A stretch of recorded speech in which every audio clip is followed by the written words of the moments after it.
So good afternoon again from my side, just to inform you that we are getting ready, equipping everyone. We have a large panel for this open session. We are also having a representative from the European Commission, DG Research and Innovation, connecting online. So just a few minutes of patience and we will start the session. Thank you. I would like maybe to take advantage of this waiting time to say that it's the 5th year already that the Executive Board is organizing this open session on alliances. The first edition was in 2020. And in these past 5 years, we have covered topics such as the European degree, the sustainability of the alliances. Last year, we also addressed the question of the international dimension of the alliances. And why are we doing every year in the program of the annual conference an open session on alliances? Well, because 90% of Coimbra Group member universities are now part of a European University Alliance. 36 universities out of our 40 members.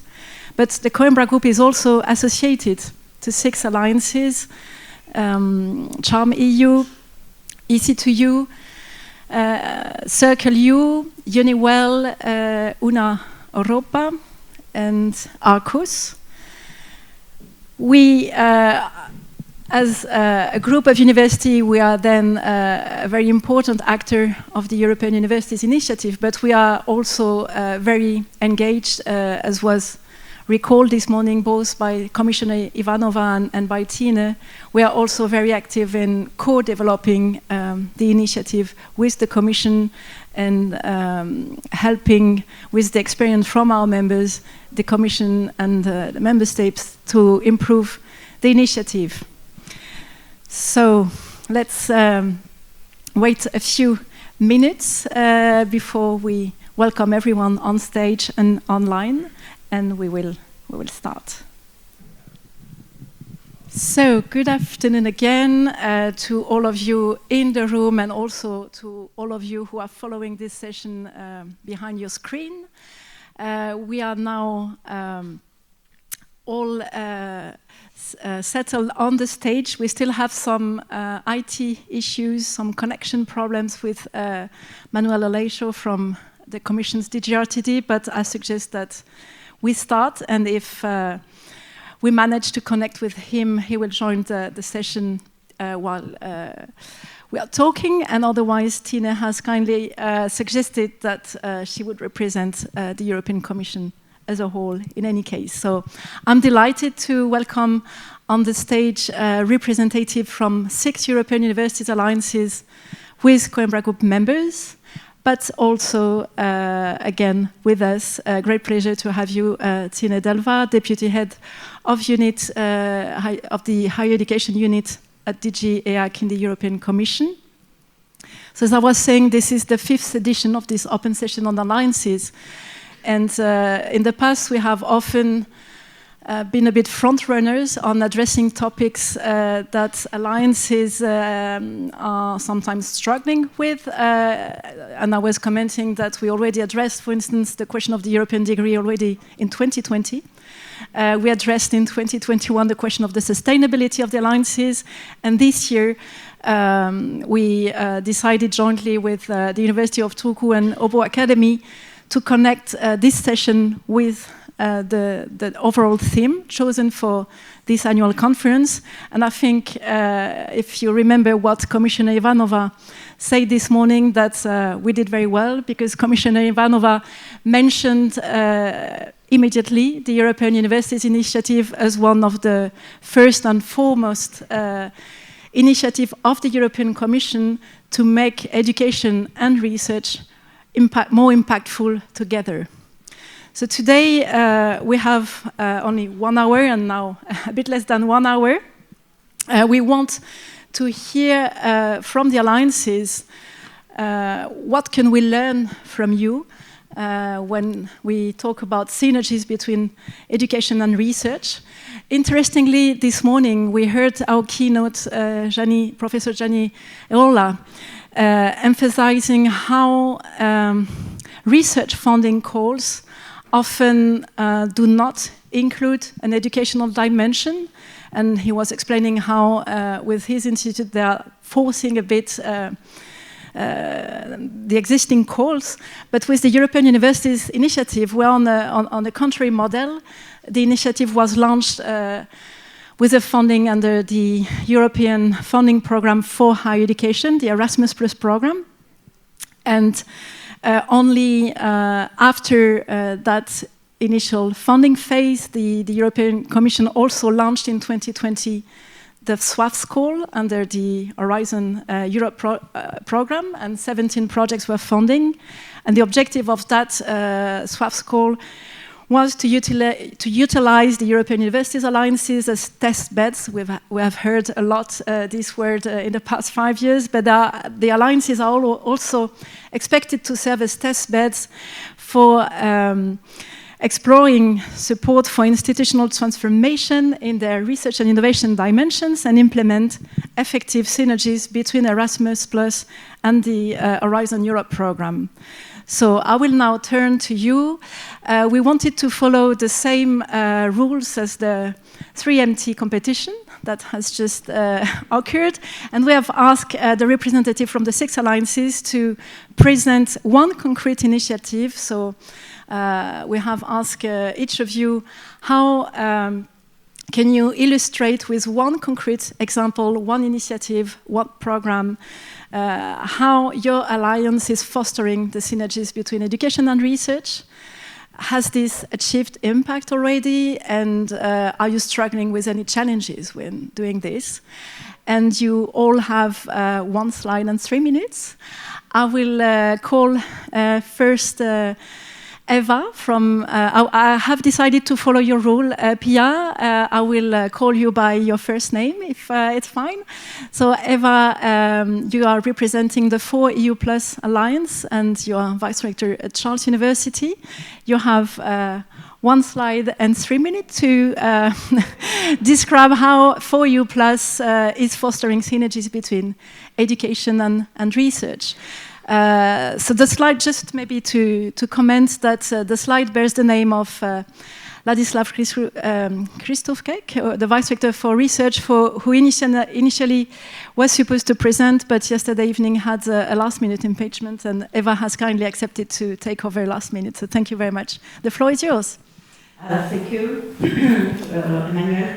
Yeah, it was a sort of ding-ding midnight surprise. I'm not coming, and I will present the thing on my behalf. So could you just launch this slide, Ladislav? Yeah, thank you. So maybe I should present very briefly our Inter-University Alliance. It's 4EU Plus, and there is not only Charles University, but also Sorbonne University, Panthéon-Assas, Geneva, Milan, Copenhagen, Warsaw, and Milan, if I'm not forgetting anybody. And concerning this question of research and learning, I see that my colleague just had 4 diverse points. So maybe I would like to talk about the second point, collaborative research projects. We launched this initiative several years ago, and the idea is to link research and teaching together. And today I was really admirative when I heard colleagues from diverse universities telling that it's impossible just to implement results of research to teaching or education, because it should go hand by hand from the very beginning. So within this collaborative research projects, we are trying to implement the 2 things from the very beginning. So there will be 130 projects of our candidates, and from the beginning they had to explain how they link research and teaching together. It's quite interesting because more of those projects were linked to entrepreneurial skills of the candidates. So very often there were some new initiatives like blended programs, like BIPs, or blended intensive programs, where there is a scientific part, a teaching part, and I think it's one of the things that our alliance could discuss, and it's one of the outputs that is quite interesting. Maybe one more thing is the community and the societal impact. That's what we call in Prague the third role of university. And we are talking here about learning and teaching, but there is a sort of triadic structure. There is also the social or the societal impact of university. So within this collaborative research projects, we are trying to join the three things. So it should be learning, teaching, and the third role of university. So there are many enterprises and private companies and governmental organizations that are cooperating with us. So if you have any questions after, I'm ready to, because I was in the commission who chose the candidates, but normally it's not really my agenda. I'm Vice Secretary for International Affairs, not for science. Thank you very much. So you're highlighting a bottom-up approach to foster these synergies within the Alliance. And Eva was looking at the screen because they have a 3-minute clock, like exactly our candidates in the previous competition. I would like also to inform you that in the meanwhile, Manuel Aleixo, Head of Unit for the European Research Area, Spreading Excellence and Research Careers at DGRTD, has joined us now, so he can listen to us. And I think, good afternoon, Manuel, that we can also hear you. Highlighting 3 minutes on one slide how they are fostering these synergies between education and research, and highlight any impact already achieved or challenges they are facing. So we have heard now 4 EU Plus Alliance, and I will now give the floor to Dorothy for the ARCUS Alliance. And in the backstage they have asked me to say ready, start, go, so that you can also have your 3-minute clock starting. So Dorothy, the floor is yours.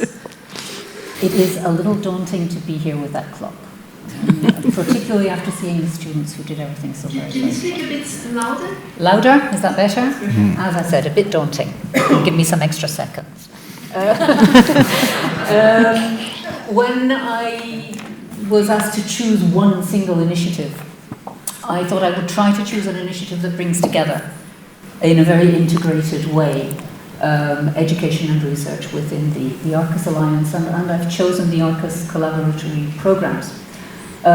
These are programs which are run over a semester in both face-to-face and virtual context, modality, so blended, as you just said, and they fit in very, very well with what Tina was discussing this morning, the challenge-based learning approach, and also what we heard from Professor Christensen about the need for students to learn how science works.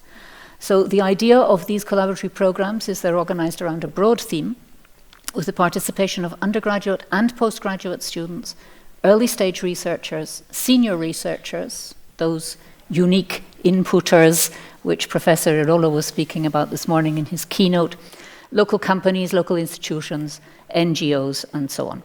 And the students within the very broad theme choose. So student teams, interdisciplinary, international teams choose a theme, choose a research project, and then there are a series of presentations, of visits, as I said, both face-to-face in an intensive week, but also throughout the semester in virtual format. And the students carry out their research project in close contact with companies, with local NGOs, with local authorities, and so on, and with researchers working in the field at the cutting edge of research in the area. They produce a research report, and then what we have done every year also has been to organise a student-led forum representing a little bit like a research conference, an academic conference, but entirely run by the students themselves. These programs are credentialed, so they're certified, and they're certified as micro-credentials and certified that the individual parts of the program can be stackable micro-credentials, so I think an interesting spin-off there. Other spin-offs that I'd like to mention just briefly, because the challenge-based learning approach is not particularly well known in academia, we have done a lot of train-the-trainers. So we have done both face-to-face and virtual train-the-trainers programs, and we have also produced within the Alliance a MOOC on challenge-based learning. So that, I think, is an interesting impact. I've mentioned the micro-credentials piloting already also, and the idea of the stackable micro-credentials to certify this learning. In our second phase, and I will be very brief here, these collaboratory programs have transitioned into more structured and more stable living labs around 3 major areas, and that is where these collaboratory programs will continue to be held. A very interesting spin-off is that we had our seniors universities participating, which was a very, very interesting intergenerational experience for the students. And this has fed into the citizen science work package, which we had also in the Horizon 2020 funding that Emmanuel mentioned before. And of course, traditional research projects have also worked as spin-offs of this. That's it. Thank you. Thank you. Thank you very much for focusing indeed just one initiative and mentioning some impact achieved. I will now turn to you, Mary-Chelle, for the Charm EU Alliance. So the question is the same. Please tell us with one concrete initiative how the Alliance is fostering education and research. And I will ask, please, to get the slide and launch the counter. In the meantime, I am not Raúl Ramos. He could not make it neither, so. And he didn't tell me that it was a contest, so. Yeah? Louder, you mean? Better? Okay. But I cannot explain the Dorothy slide. No. Okay, because I don't see it here. Okay.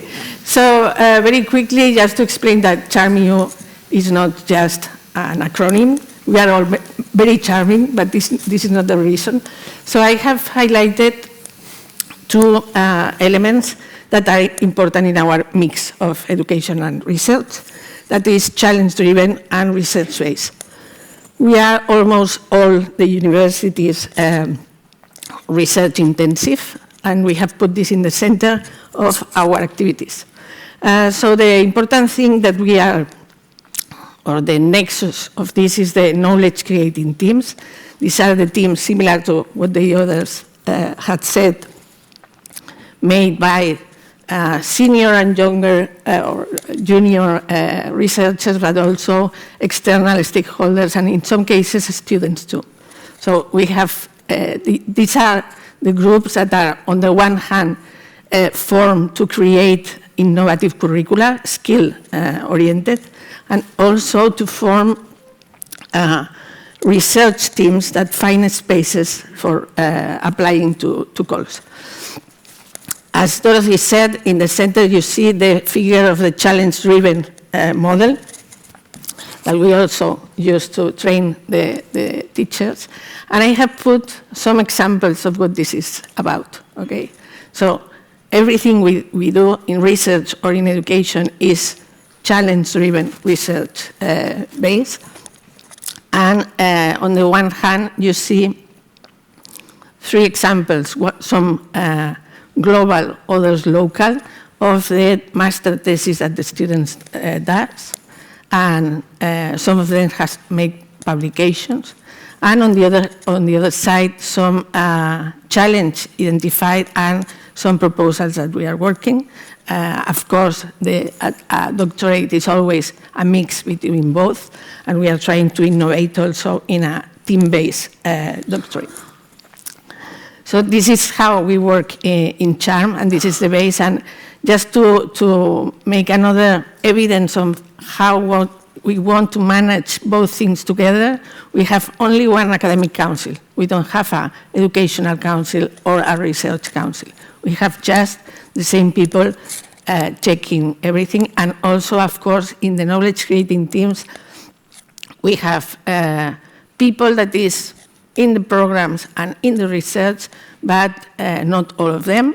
But also we embrace that other people from other universities can participate in the side of research. Thank you.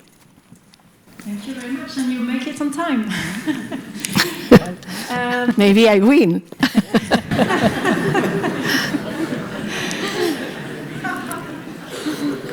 Let us turn now to Nicoletta, who is representing the EC2U Alliance. Nicoletta, what are the lessons learned from your alliance? Thank you, Manuel. I have to say that I really cannot compete with a lot of students that we heard earlier this afternoon. Not really. So your slide is now on. Thank you. Thank you. The clock is also. One of the ambitious goals of the EC2U Alliance was to establish and gradually develop virtual institutes around sustainable development goals. You can see on the slide the three initial SDGs targeted by the EC2U Alliance. Health and well-being, quality education, and sustainable cities and communities. The perspective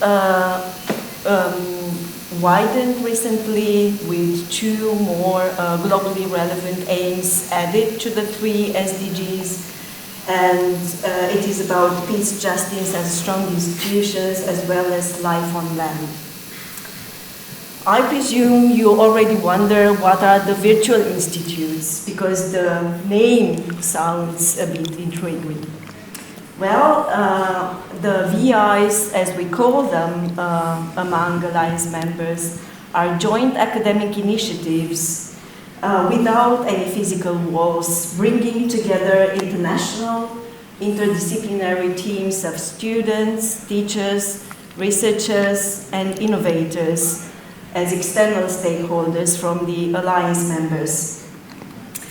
Of course, this concept aims to integrate rapidly research into, and of course innovation into education through several very specific types of short-term internship, training, summer or winter schools, but also community learning activities. The co-creation knowledge teams across the EC2U Alliance already deliver innovative answers to both local, national, European, but also global concerns. Of course, VIs play a crucial role since the beginning of the EC2U Alliance, and of course, they represent a very tangible way to infuse research into the challenge-based curricula, and also to add the innovation touch into the activities. Finally, I would say that, at least in my view, virtual institutes of the EC2U Alliance are a way of the member universities to respond to the concern of conducting research in a very different manner, in close connection with education, innovation, and service to community. Thank you very much, Nicoletta. I will ask you, Coco, representing the Enlight Alliance, to take us into a concrete initiative of your alliance to foster the synergies between education and research, and the slide is now getting on our screen and on the general screen also. The floor is yours, Coco. Thank you. So, hello everyone. I'm representing Enlight, the network with the nice acronym and the worst official project name. It stands for European University Network to Promote Equitable Quality of Life, Sustainability and Global Engagement through Higher Education. I would like to call this BG's++. So it's the B, it's Basque, Bern, Bratislava, and Bordeaux. How could I forget? And then it's the G's, so it's Ghent, Groningen, Göttingen, and Galway. And the plus is Tartu and Uppsala. So, you know, by Swedish national law, all higher education is supposed to be based on research. So if we didn't base our education on research, we would actually break national law. So we try to do our best. But we talk a lot about research-based education, but we don't really discuss what is research-based. So if we try to break it down in different aspects of it, we can talk about the more traditional one, the competence of the teachers. But it's not really necessarily so that if you have a PhD diploma or if you are a full professor, that you can sort of give your best expertise to the students. But of course, that's one factor to count on. Also the content, I think it's very obvious for everyone that it should be updated according to the last findings of the scholarly community. But also the methods going with the content. And of course we know that different disciplines have different academic methodological traditions. But I think they share the features that they should have critical thinking, they should be reliable, they should be systematic, and so on. But the last one, I think, we don't consider that often, and that is that our teaching method should be based on scientific results from didactics and pedagogy. So that's what we're trying to do. And I think that a lot of networks work with challenge-based education. So what is said on challenge-based education? There is, of course, not a real consensus, but people talk about real-world problems, multidisciplinarity, collaboratively work, active and experienced learning, and also to take action to solve a common problem. So that's all good. But we should remember that challenge-based education is in itself a research field, stemming a little bit from problem-solving teaching.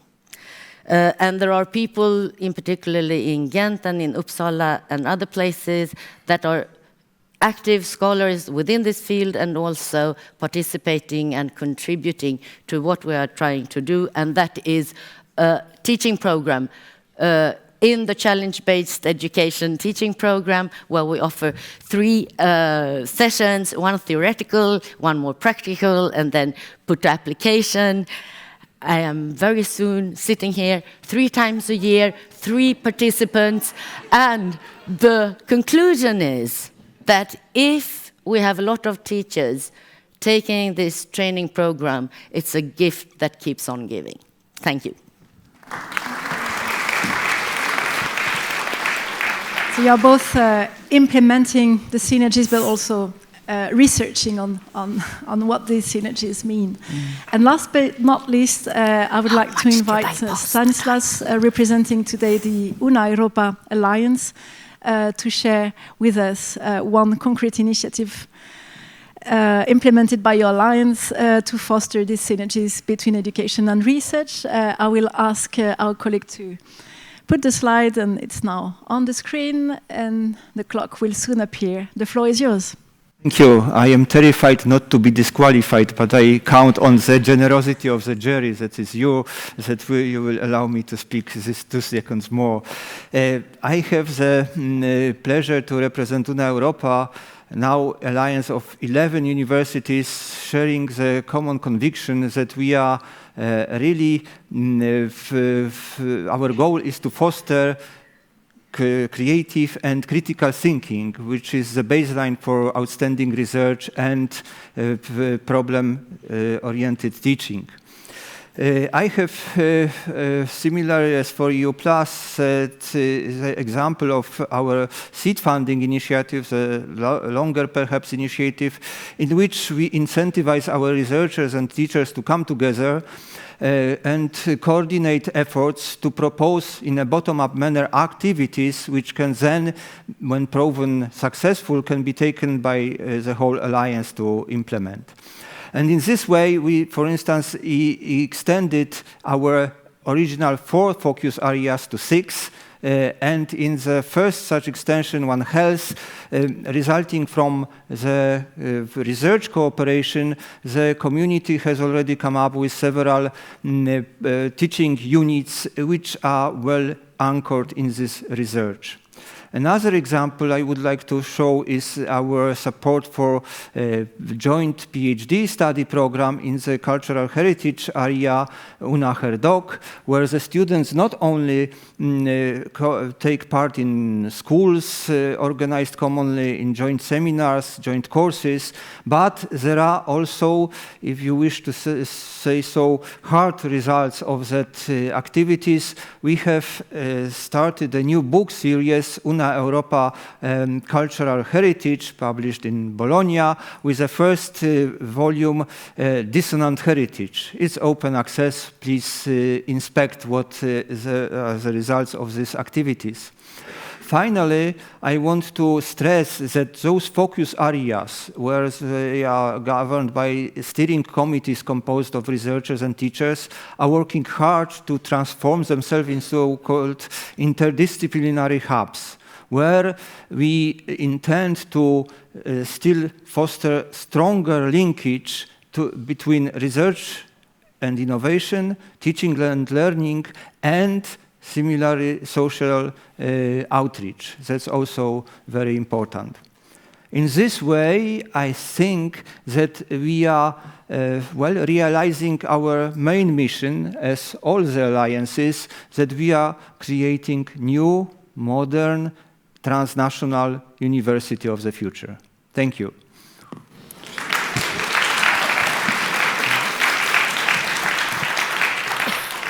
Thank you very much indeed to the 6 of you, because it was not an easy challenge. I believe, and I think we all are in the room, that you have much more to say on this topic. So thank you for taking on the challenge. And I think it was really interesting to see both common trends, but also practices that I'm sure can inspire each other. Let's take now EU perspective, and I will start with Tine and then give you the floor, Manuel. So we have heard the example from 6 alliances, but there will soon be 10 times more, soon 60 alliances. And Tine, what are maybe some first lessons learned at EU level when thinking about the role of alliances as test beds for fostering these synergies between education and research? And could we enhance this further, or should we enhance this further with EU support?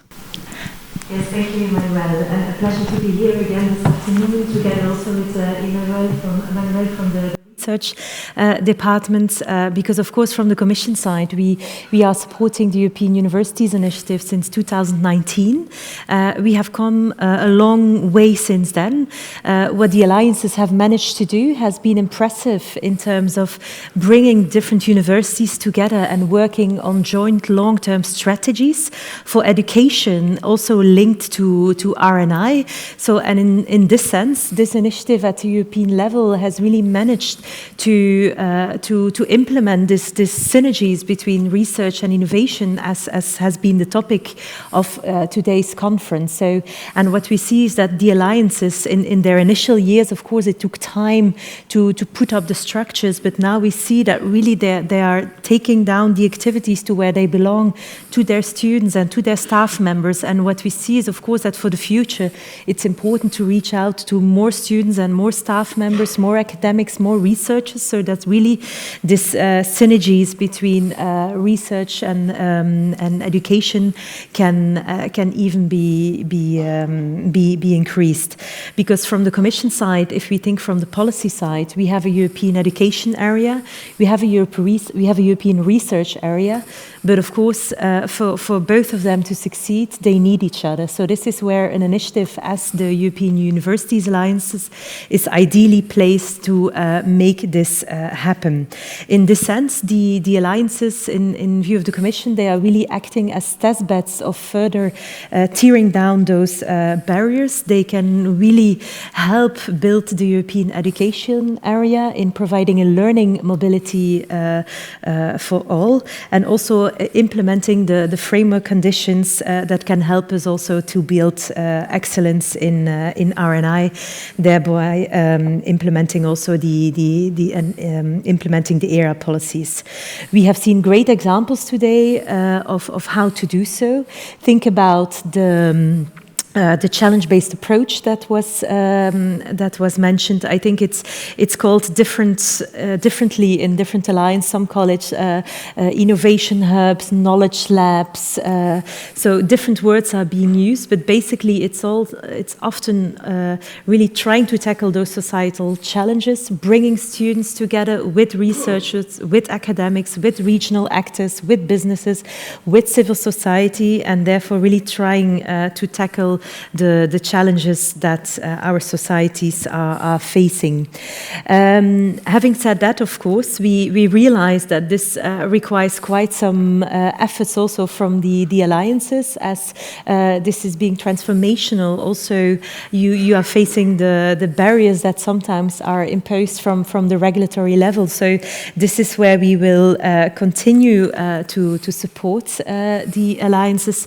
Also, as we have heard, as most of the European Universities Alliances and their partner universities are really working across the different missions, so and education and research and innovation at the service of society, that in the long run, a European university initiative cannot survive if there is also not a developed research pillar. So this is, of course, why from the Commission side, we are happy to accompany the alliances on this journey. We are currently co-creating an investment pathway for the European Universities Alliances, as we had put forward in the European Strategy for Universities back in 2022, which was endorsed by the College of Commissioners. So, and basically, what are we aiming at? We are aiming at complementing also the educational dimension that is currently there under Erasmus+, and which already allows for tackling these barriers with research, as currently under Erasmus you can already ensure and implement activities that ensure this cross-fertilization between education and R&I. But we would like to see where, building on the experience of the previous Horizon program, Horizon 2020, and also building on the experience of the current Horizon program with the European Excellence Initiative, whether we can build on this to see how to further improve the synergies. So this investment pathway is to see how to complement the education dimension with, for example, the R&I dimension, also seeing, for example, the digital dimension. How can we help you further also to digitalize, seeking for synergies with other European funds, but also for seeking synergies with possible national and regional funding, because a great achievement of the European Universities Initiative has also been that it has created also a movement improvement at a national level. This is basically the sole Erasmus Plus action that has managed to achieve this. We do not only have seen regulatory changes at national level thanks to the work of the alliances, but also a lot of member states and regions have come in with additional national budgets.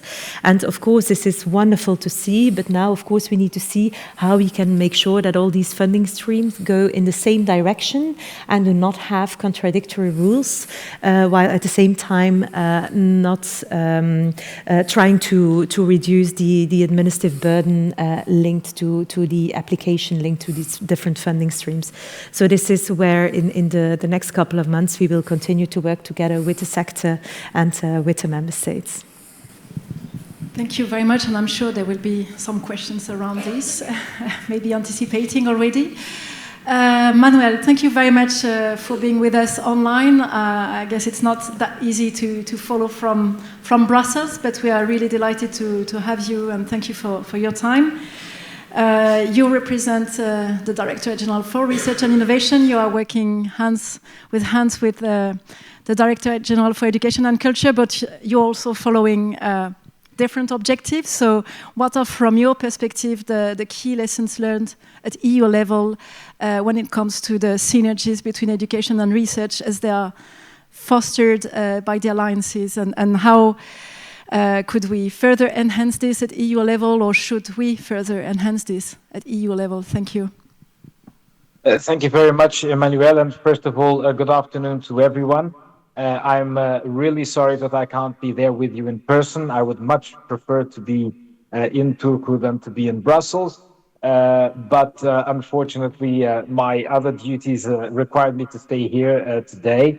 I would like to pick up on one of the comments of one of the speakers who used the expression which I enjoy a lot, which is universities of the future. And of course, when we think about that, we ask, well, what exactly is the issue? We have 2 million researchers, depending on how you count, more or less, in Europe. We have fantastic universities. What is the problem that we're trying to solve exactly? And I would mention two important aspects for me, for us, for the policies of EU research and innovation. One is the objective that we have at EU level of creating a European research area. Now, this, of course, could take us along a very long discussion what exactly this means and what it entails. But essentially, what we try to build with a European research area is an area of free movement of knowledge. And it is not by accident that the EU has this objective, this task of creating a European research area, because the member states decided that due to the fact that every country has its own R&I system, every country has its own institutions and its diversity, and that is one of the strengths that we have in Europe, of course, that we need to throw down barriers as much as possible to create the single market of knowledge. And recently we saw, of course, the report by Enrico Letta about the single market, and one of the aspects he brings in is the fifth freedom, which is not a new expression, but again comes back to this idea of the need to create a single market for knowledge. So free movement in the European research area, building critical mass. I think this is very important as a notion in Europe in general. Another issue that I think we have to be aware of and we have to think about is that we are not alone in the world. And the world requires cooperation, of course, but it also requires caution. And we need to realize that in terms of research, we have external competitors, we have other blocks that are investing and that are developing their own policies, and we need to be keenly aware about this. Now, I think Europe has its strengths and indeed many strengths, but we need also to realize that some aspects are cause for concern. For example, there has been, over the past 20 years, a relative stagnation of investment in research in Europe. especially when compared to other blocs, South Korea, China, etc. There has been similarly a relative reduction in other indicators such as patents, such as publications.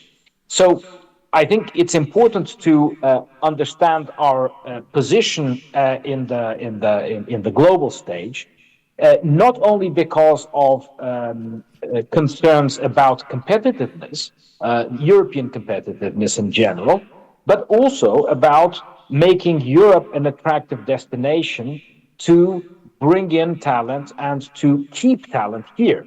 And of course, we don't want a static talent, we want talent to circulate, and that's very important, naturally. Another point that I think is important to raise as a challenge that we are faced with is, of course, the geopolitical concerns that we have, namely with foreign interference of entities from outside Europe who often or sometimes interfere in EU institutions. And this, again, is an area that we work in and that we developed together with member states, but it is important to understand this reality in order to be able to better cooperate with third countries and with the world at large. Now, you ask, what can the European Union do to help, to intervene, to cooperate? My reply to this broad question is always, well, you tell us. And why do I say this? Because today, as you probably know, we have a very strong form of cooperation between the European institutions and stakeholders. And so a lot of our work is about engaging with institutions, engaging with representatives of stakeholders in order to develop policies. So, for example, the Coimbra Group and Emmanuel are very active in a lot of the work that we do in trying to find common solutions to many of these issues that I mentioned. You probably know that within the European Research Area process, we are developing actions for the future ERA policy agenda, ideas for future cooperation, not only for actions that the Commission can propose and can take, but also cooperation among stakeholders. So I think looking at the future, we have really many opportunities to deepen the cooperation that we have, both among member states, but also initiatives from the EU level, because we have in the near medium term many policy decisions coming up. Not only the future European Research Area actions, as I mentioned, but also the future framework program, the successor to Horizon Europe, which is now starting to be discussed. And these are, of course, issues that are being developed internally and that will then come to a discussion with the member states. So my plea to you is to remain attentive and to understand the timing of these processes so that you can also provide the Commission, provide the European institutions with your concerns, with your ideas, and with your input, which are extremely important. Again, I emphasize that we cannot work on policies, especially in the area of research, in the area of education, without having an intense collaboration and intense interaction with stakeholders, with institutions. A final word specifically about alliances, because that was the original question, and I went a little bit off topic, but I didn't forget it. I have to say I'm a big fan of alliances, and I go to as many initiatives as I possibly can, for one simple reason. I think alliances are very different from each other. And I find this diversity very intriguing and very interesting, because in a way, what this means is that institutions were confronted with a potential instrument and have used this instrument in different ways. And I think that's very, very encouraging. As to the future, Of course, you know that our framework program for research and innovation does not specifically target the funding of institutions. It funds research. The nature of the work that we do is not really driven by the identity of the entities, so to speak, but rather by the content of the research. That being said, I think the comments that Tina made are extremely relevant and important, and we do need to think in the future how we make these initiatives, these policy initiatives, these broad policy initiatives that include themselves many different policies, which are the European education area and the European research area, how we can make them work best hand in hand. And for this, again, I really count on your ideas and on your input. So, Emmanuel, if you agree, I will stop here because, of course, I'm Yes, we already fully have available to questions for hear you. your comments and your questions. Thank you very much, Manuel, for this overview, and I think mostly also for this call to all institutions and to the alliances to speak directly with you and share their concerns. There's already a request for comment or for a reaction for you from Coco, representing here the Enlight Alliance. So, Coco.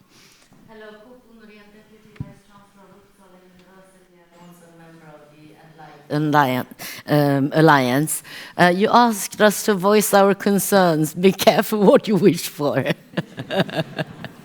So I have the sense that, I think we have the same ambition, a stronger Europe for a better world. But then when we look at our different roles in this, I have the sense that the Commission talks a lot about test beds, how alliances could be test beds, could be drivers for change, and so on. And I know that you know about our concerns when it comes to financial resources and national member states' regulations and so on. But one concern that you don't speak so much about, and I think that's the first of our concerns as academics, it's quality. Because if we move too fast, we might do it at the expense of quality, and we don't want to deliver diplomas that aren't worth anything just because they happen to be delivered in 2024 and 25.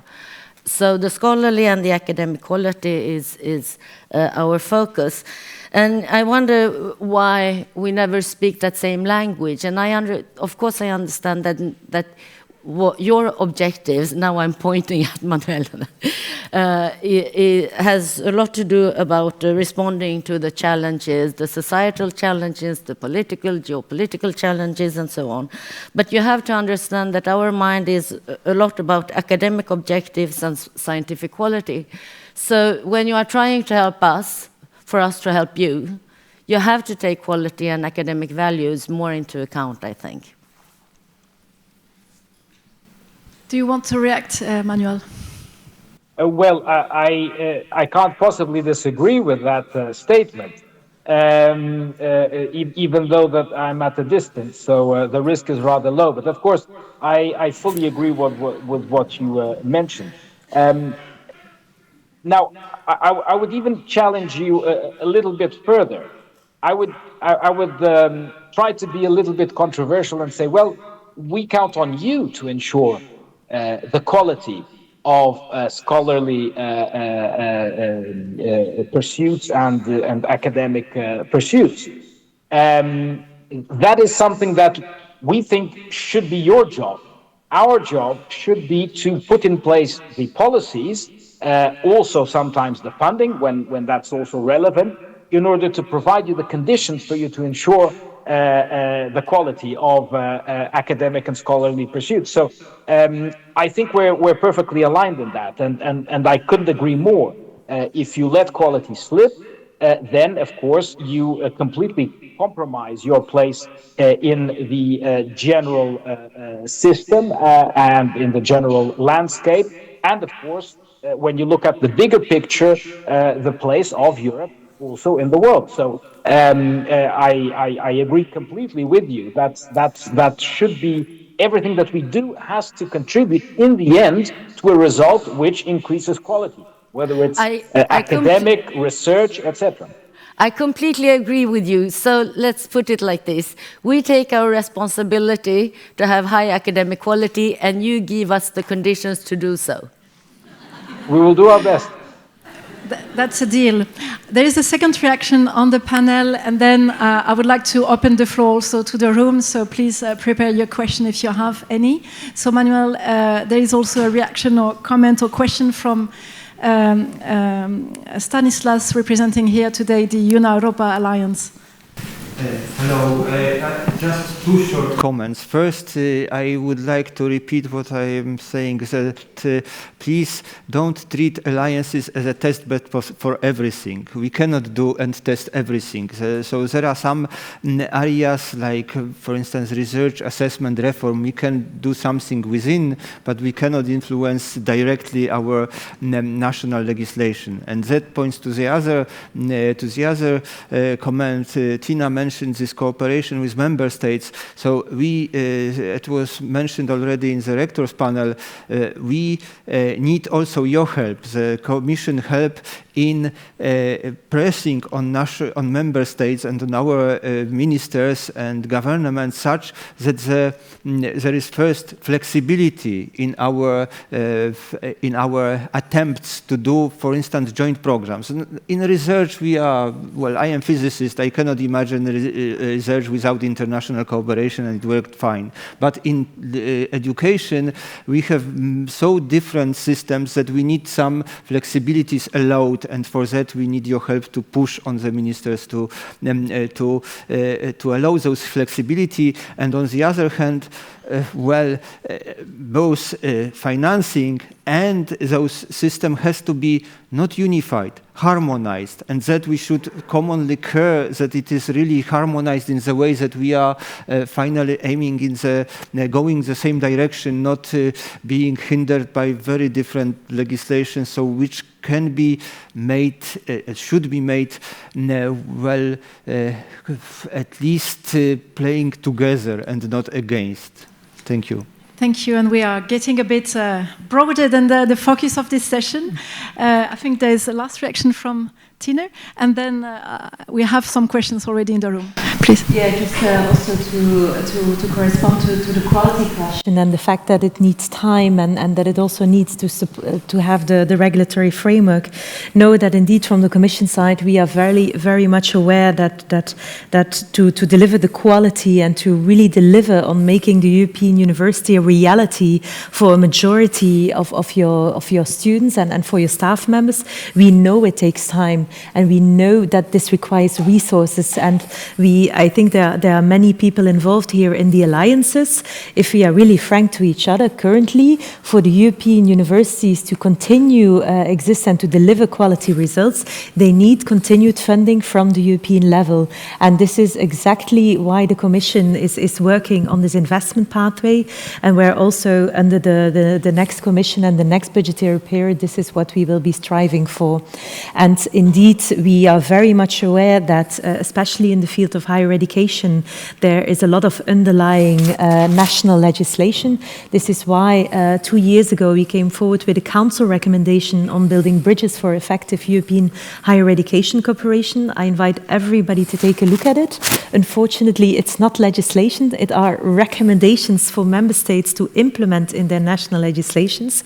We are actually, you may not see this on the forefront, but we are working with member states to ensure further implementation. So there's this kind of peer pressure where we are launching surveys with member states to see where they are. So we are trying to follow up, trying to push them further. And in some member states, it has already resulted in some legislative changes. And with our proposal for the European degree, we are even trying to take it a step further.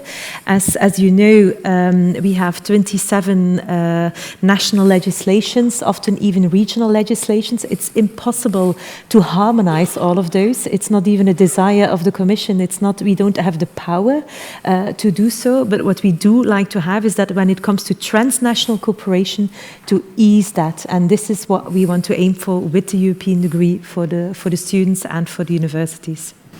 Thank you, and I think your plea for continued funding at EU level will be very well welcomed by everyone here. Ludovic, you have a question. Yes, Ludovic Tilly, chair of the Coimbra Executive Board. I say this because Manuel doesn't see me. We have seen 6 very concrete examples of how alliances are really now on the ground developing this synergy between education and research. Now the question is to our 2 colleagues from the Commission on both sides, how can you do the same to have concrete synergy between the programs, between the policies? Who wants to start?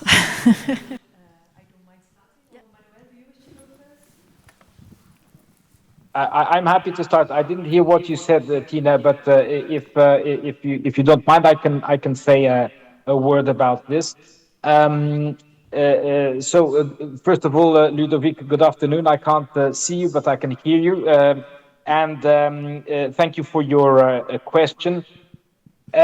I also go back to what Stanislav said about alliances as test beds, or treating alliances as test beds, and I think it ties also a little bit with what your question, what you were asking. One of the ways that I look at alliances today, and of the effort that universities have put into generating these forms of cooperation, is that for me, more than test beds, more than experiments, these are real modalities of cooperation that can have practical applications, for example, in research policy. Now, I'll give you a very specific example which involves a policy effort, but also funding. And recently, just a few days ago, we launched a new call for an initiative on opportunities for early stage researchers. And what we were asking in this call is for consortia of different entities that employ researchers to apply, to join forces, and to provide opportunities, good job opportunities for early stage research. Now, for me, and of course I cannot say that this was done for alliances, it is not true. This also contemplates other entities which are not universities. But for me, such a call is a call where an alliance would be a privileged participant. I would expect to see, once the deadline for applications is complete and we get the results of the applications, I would expect to see several proposals with university alliance, because I think that this form of cooperation would be ideal for pursuing such a policy. Here, the policy is not about helping universities. This is about helping or advancing and promoting the careers of early stage researchers. So this is a very specific example where we're bringing together the initiatives which are carried out in the context of the European higher education area, university alliances, but also in the context of the European research area, and in this case, the promotion of the careers of early stage researchers. So I hope this, in a way, it goes towards the direction of what you were asking, Ludovic, in the sense that, to me, alliances are not an end in itself from the point of view of research. From where I'm sitting, they are a privileged mode of cooperation that should be reflected in particular opportunities, both in policy and in funding opportunities. Thank you, Manuel. We are reaching the end of the panel, so I will ask Tine to react also. There is a second question, and then we will have to close this session, but I'm sure the discussion will be continuing in the coffee break and the other informal moments. So please, Tine. Yeah, thank you. To come back to the question of Vic, indeed, as Manuel said, alliances are ideally placed to break these silos between education and R&I, and also in specific research policies. Because of their intense nature, their deeper sense of cooperation, they are ideally placed to do so, and they have a competitive advantage. Indeed, in the call, as Manuel just explained, think also about MSCA, Erasmus Mundus. So there you really see the strategic added value from what we would like to see on top of that strategic added value, whether indeed we can try to also transcend the project-based approach where we go for individual silo approaches and try to tackle this one or other policy objective, and really trying to see whether from a holistic point of view, whether indeed we can seek how to better align the different objectives and different funding instruments. Without, nevertheless, Stanislav, as you said, that we don't need to make you a testbed for everything. What we have tried to do with the European Universities Initiative is to create a concept of what is a European university, an integrated long-term strategy for education and R&I, building a European inter-university campus for your students and academics to move around. And it's about a challenge-based approach so that you can help solving societal challenges. And in this vision, it's of course then up to you to see how you can implement it and what actions are most relevant based on your long-term strategy. But the aim, where we see a special place for the alliances, is that due to this deeper sense of cooperation, that you are better placed indeed to break down those silos and to make sure that education, research and innovation flow better together. And this is where we would like to see with the investment pathway, how also in future, instead of all little individual calls, how we could try to make this more comprehensive also from a funding point of view. Thank you. And the very last question then from Beatrix on the first row. Hello, Manuel, you can't see me. I'm Beatrix Busser and coordinating the European University for Wellbeing. And for us, everything we do is to enhance well-being. So, and don't worry, we shall do our job. And this is a comment also to both of you. So research shows that diversity enhances creativity and that we need to give up FOMO and also silos. I think secondly, we are all learners, so that relates to education. Thirdly, interdisciplinarity means and as well as we, not I or all. And my job description has research, education, and all sorts of other things. And I have to do this as one person. So, I mean, I have many roles, wear many hats, or call me a chameleon. You may choose the metaphor. It doesn't matter, really. So, and you've seen these wonderful examples. So my question to both of you is, how can we help you to co-create? I will have to ask you to respond in a concise way. Long question, short answer. Manuel, do you want to start? I can be very, very brief. No, thank you very much, Beatrix, for your comment. Well, for me, the answer is very simple.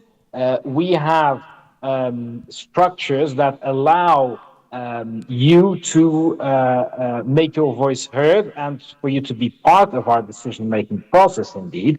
And for us, it's very, very important that you bring us your ideas through, for example, the Coimbra group, who is very, very active in the European Research Area process.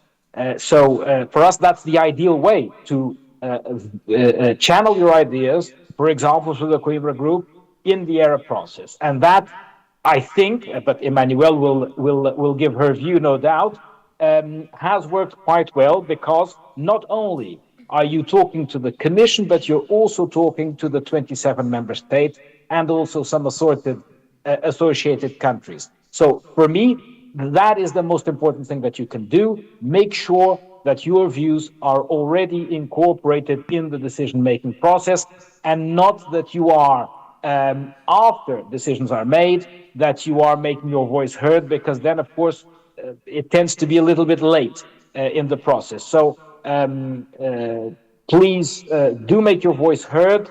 Please do be a part of the process, if not yourself personally, of course, through the entities that represent you, like the Coimbra Group. Thank you, Manuel, and we have heard you very well. Tina.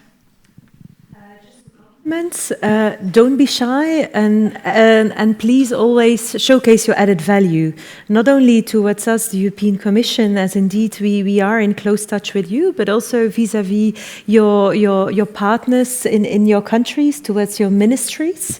This is important that they know what you are doing, because indeed we are working together. We are working together with them on the next budgetary period of the European Union, where we will discuss on the budget. So, and together with the alliances from the Commission side, we are also working on a study on the transformational potential of the European Universities Initiative, including also on a monitoring framework that could showcase the added value of the alliances. So we continue need to have your help on showcasing your good practice examples, as you have done today and as you have been doing in the past.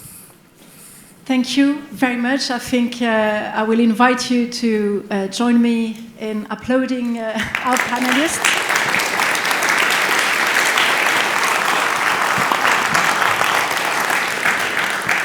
It's been really inspiring to hear the 6 examples, as you just mentioned, Tina, and Manuel and Tina. We have listened to you. We will work together, and you will hear again from us. And as you said, Manuel, but also this morning, Tina, the cooperation between the Coimbra Group and the Commission is very constructive, and we will continue in this sense. Thank you very much to all of you. And now, the 3MT.